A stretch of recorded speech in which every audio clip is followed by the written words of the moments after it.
Anniversaries are supposed to be days of love, laughter, and gratitude. But the night that was meant to mark 10 years of my marriage turned into the darkest evening of my life. I had been looking forward to that dinner for weeks.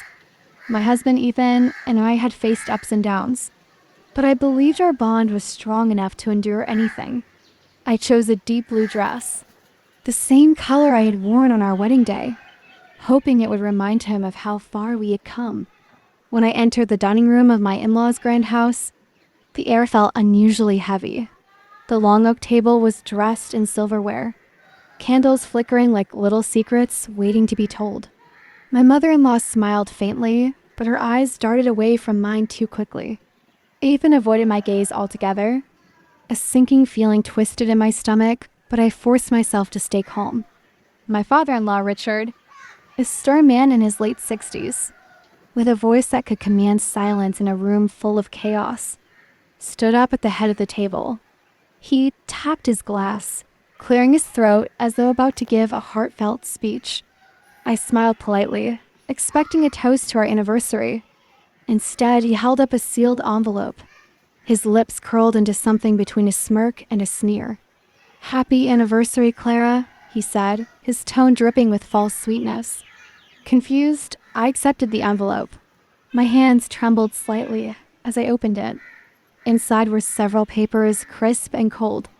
At first, the words blurred before my eyes, but then the heading struck me like a knife to the chest: petition for divorce. The room spun. My breath caught in my throat as I scanned the cruelly neat paragraphs. Already signed by Ethan, my own husband had sat there, letting his father deliver the blow, as though my marriage was nothing more than a contract to be canceled. I looked up, my heart breaking in real time. Ethan stared at the table, his jaw clenched but his eyes refusing to meet mine. Richard seemed almost proud, as though orchestrating my humiliation was a victory. Ethan thought this was the best way to move forward. Richard announced coldly, "You should be grateful we're handling this with dignity instead of a public scandal." My body felt numb, but inside, my soul screamed. This was not just betrayal, it was a performance staged on my anniversary. They wanted to see me crumble. They wanted to strip me of every ounce of dignity I had left. Tears threatened to fall, but I swallowed them back, refusing to give them that satisfaction. My mind was racing, but not in despair and calculation. Because what Richard didn't know, what Ethan didn't dare imagine, was that I had prepared an envelope of my own. And when the right moment came, my envelope would silence them all.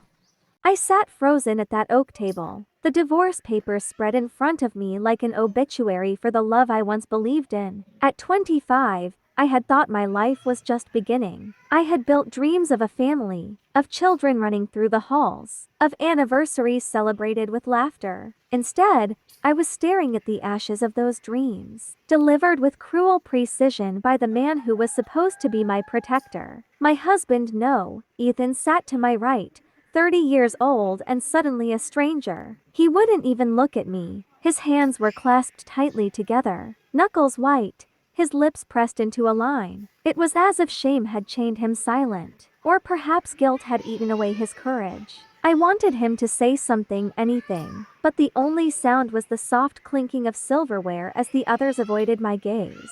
Richard, my father-in-law, sat back down, his chest puffed in arrogant triumph. "It's better this way," he declared, sipping his wine as if nothing monumental had just occurred. "Ethan deserves someone who fits our family. Not this." His words sliced deeper than the papers ever could. Not this. That's all I was to him. A mistake, a blemish on his perfect family portrait. My mother-in-law glanced at me, pity flickering in her eyes before she quickly lowered her gaze to her plate. The silence of the others, their refusal to defend me, hurt just as much as Ethan's betrayal. I wasn't just being cast out by a husband. I was being erased by an entire family. But I wasn't weak. My pulse pounded with a strange calmness, like the stillness of the air before a storm breaks. They thought I would collapse, beg, or cry. That was why Richard had chosen this moment, in front of everyone, to humiliate me into silence. I gently folded the papers and slid them back into the envelope. My hands no longer trembled. I looked at Ethan, forcing him to feel the weight of my stare until he finally glanced at me. For a fleeting second, his eyes revealed fear not of me leaving, but of what I might do. They didn't know that for months I had felt something was wrong. Ethan's late nights, the hushed phone calls, the cold distance in his touch. I had suspected betrayal long before tonight. So I had prepared, quietly, methodically, and tucked inside my purse was my own envelope, thicker than the one Richard had handed me. Inside it were truths powerful enough to shatter their smug arrogance. Documents that could turn their carefully controlled world upside down. I rested my hand on the purse at my side, feeling the weight of it like a secret weapon. I didn't open it, not yet. Timing was everything. They wanted me broken on my anniversary. Instead, I would choose the perfect moment to deliver devastation. Clara? My father-in-law's voice broke the silence. Impatient? Do you have nothing to say? I raised my eyes, meeting his with a calm so sharp it startled him. My voice was steady when I finally spoke. Oh, Richard, I have plenty to say, but words won't be enough. Soon, you'll see. The table fell silent. No one understood the meaning behind my words, not yet. But I could feel it, the tide was turning. The silence that followed my words was heavy enough to crush the air from the room. Richard's fork paused halfway to his mouth, his bushy brows furrowed in suspicion. Ethan shifted uncomfortably beside me, his body stiff like a man sitting on a ticking bomb. For a moment, no one spoke. The only sound was the faint crackle of the candles, flickering shadows across the polished oak table. I kept my gaze steady, refusing to let my father-in-law's glare break me. He was a man used to winning every battle, to crushing anyone who dared oppose him. But tonight, I wasn't the same naive girl he had mocked for years. Is that supposed to be a threat? Richard finally sneered, his voice low and sharp. I smiled faintly, though my heart thundered inside my chest. No, I replied softly. It's a promise. Ethan's hand twitched as though he wanted to grab mine, to silence me, but he stopped himself. His cowardice burned me more than his betrayal. He was 30, a grown man, yet he sat there letting his father dictate every word, every action, even the end of his marriage. My mother-in-law cleared her throat nervously. Perhaps this isn't the right time for such discussions, she whispered, her eyes darting between Richard and me. But Richard was not one to back down. He leaned forward, his voice dripping with mockery. You don't frighten me, Clara.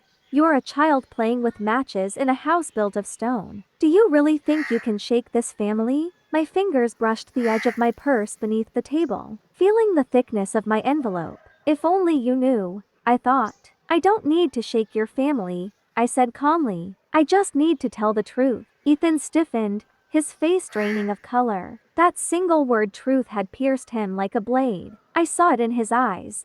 Guilt, raw and undeniable. Richard noticed too, and his expression hardened. What truth? Richard demanded, his voice rising, authority echoing in the dining hall. But I didn't answer.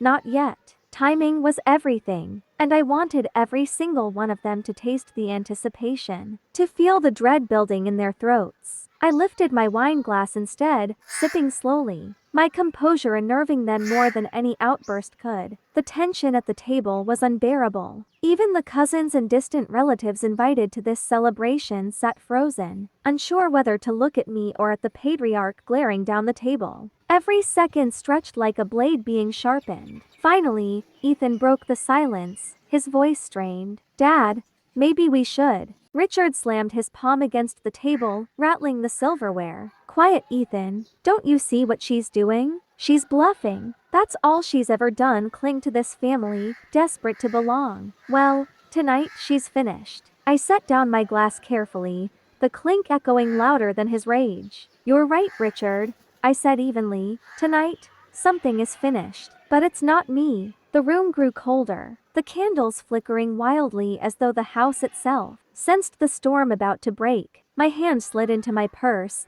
curling around the envelope that would change everything. I didn't pull it out, not yet, but I placed the purse on the table, where everyone could see it. Richard's eyes narrowed, but I caught a flicker of doubt in his face, a crack in his iron confidence. Ethan's breathing quickened, shallow and uneven. They didn't know what was coming, but they would. And when I finally opened that envelope, there would be no going back. The purse sat on the table like a silent threat, its presence pulling every eye in the room. I didn't touch it again, not yet. Instead, I let its quiet weight gnaw at them, each second stretching like an eternity. Richard's jaw clenched, the vein in his temple twitching. He was a man who had spent decades controlling every narrative, and for the first time, he wasn't sure what story was about to be told. Ethan's hand trembled as he reached for his glass, spilling a few drops of wine onto the white linen. The sight almost made me laugh, a 30-year-old man, terrified not of his father's wrath, but of mine. Perhaps he already knew what I had discovered, or perhaps he feared what I might know. Guilt was a language all its own, and Ethan's every movement spoke volumes. "You think you can scare us with paperwork?" Richard scoffed, though his voice wavered ever so slightly. He gestured at the purse with disdain. "We already gave you the only papers that matter tonight. Those are your future. Empty. Alone." I leaned forward, my voice calm, almost soothing. "Do you know what the cruelest part of betrayal is, Richard? It never comes from enemies. It always comes from those closest to you, the ones who smile to your face while sharpening the knife behind your back." A hush fell over the table. My words weren't shouted. They didn't need to be. The truth carried its own thunder. My mother-in-law lowered her fork slowly, her lips parting as though she wanted to speak, but no sound came out. Perhaps she had known fragments of the truth all along, things she had chosen to ignore. Or perhaps she was realizing that tonight would not end with Richard's victory. Ethan finally found his voice. "Clara, please, don't do this here." His plea was barely above a whisper, but it was desperate. The kind of desperation that only comes from someone who knows his world is about to collapse. "Why not here?" I asked, tilting my head. "Why not on the very night you and your father decided to humiliate me in front of everyone? Why not when you turned my anniversary into a public execution?" He flinched as though each word was a blade, cutting through his carefully built silence. His 30 years of life had been shaped by Richard's shadow, but tonight that shadow would burn away. Richard growled,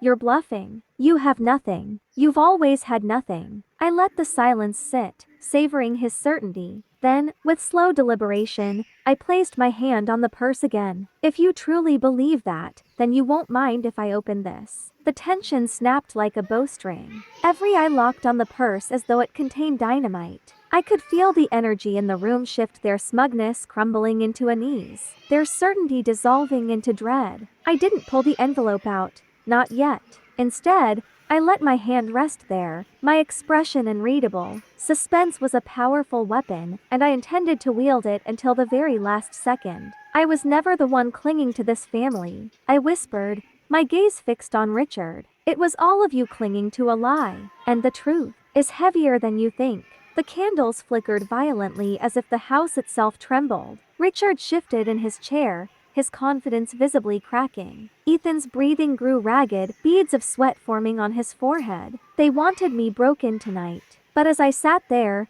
my hand on the envelope that would destroy them, I realized something. I wasn't the victim anymore. I was the storm. The room seemed to hold its breath as my hand slipped inside the purse. Every gaze was fixed on me, even the youngest cousin at the far end of the table, his fork suspended midair. The air was heavy with dread, thick enough to choke on. Richard leaned back, attempting a smirk, but the twitch at the corner of his mouth betrayed him. "Go ahead, Clara," he said, his voice low and dangerous. "Show us this miracle of yours. Let's end this little performance." I pulled the envelope out slowly, deliberately. Its weight was more than paper, it was justice.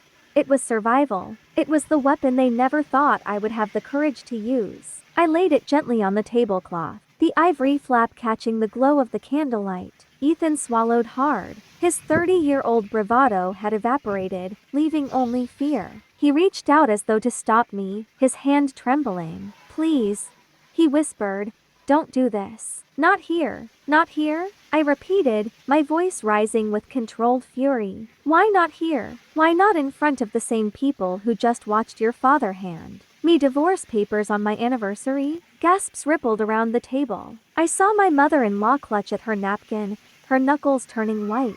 She knew something was coming. They all did. With a steady hand, I opened the envelope and pulled out the first set of documents. The rustle of paper was louder than thunder in that silent room. These, I said, holding them up, are financial records. Proof of the shell companies Richard has been using to hide money from the IRS. Millions siphoned away into offshore accounts. I have every transfer, every signature. The room erupted into stunned murmurs. Richard's face drained of color, his jaw falling open before he clenched it shut again. "You're lying," he snapped, but his voice shook. "Those documents mean nothing." "Oh, but they do," I replied coldly, laying the papers on the table where all could see. "And this," I pulled out another set of papers. Thicker, more damning, is proof of Ethan's betrayal. Phone records, hotel bills, photos, 6 months of an affair with a woman he swore he barely knew. A sharp cry broke from one of the aunts at the table.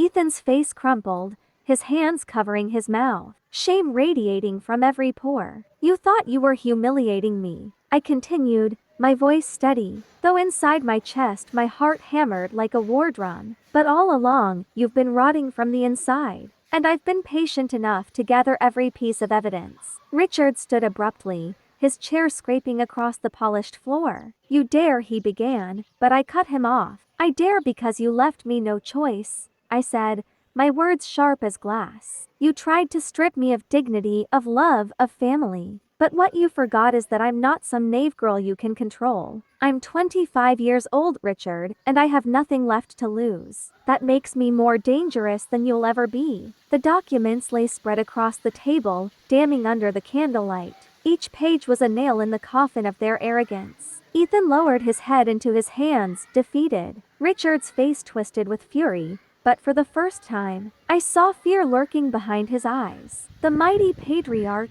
speechless in front of his empire. I sat back in my chair, exhaling slowly, feeling the shift of power settle into my bones. For the first time that night, I wasn't the one on trial. They were. The table had become a battlefield. My documents lay scattered across the linen like weapons, each page cutting through the silence with more precision than any blade. The family sat frozen, their forks abandoned, their eyes darting between me, Ethan, and Richard, the patriarch who had once commanded every breath in that house was suddenly powerless, his empire exposed by the daughter-in-law he had underestimated. Richard's lips trembled as he tried to gather his rage into words. "You think these lies will save you?" His voice cracked under the weight of fear. "They're not lies," I said quietly, but firmly. "They're the truth you've spent years hiding." Truth has a way of surfacing, Richard. Tonight, it surfaced on my anniversary. Ethan,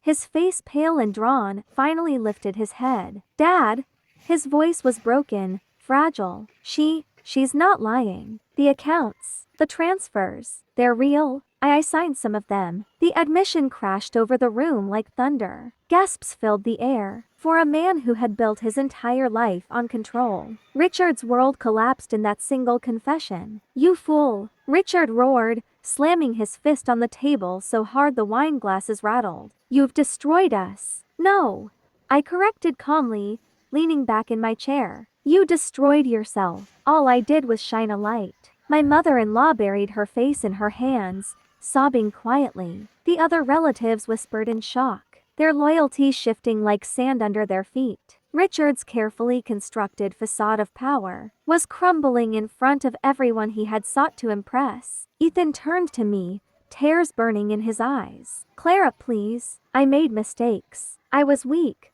but I raised a hand, silencing him. "You didn't just make mistakes, Ethan. You made choices. Choices to betray me, to humiliate me, to let your father strip me of my dignity. And now, you live with the consequences." His shoulders sagged, the fight leaving him completely. For the first time, I saw not my husband, but a broken man swallowed by his father's shadow. I gathered the documents into a neat pile, sliding them back into the envelope. My work was done. They had wanted me destroyed, but instead, I had destroyed their illusions. I stood slowly, pushing my chair back. The candles flickered as though bowing to the storm's end. "You wanted to give me a gift tonight," I said, my voice steady, clear. "A divorce.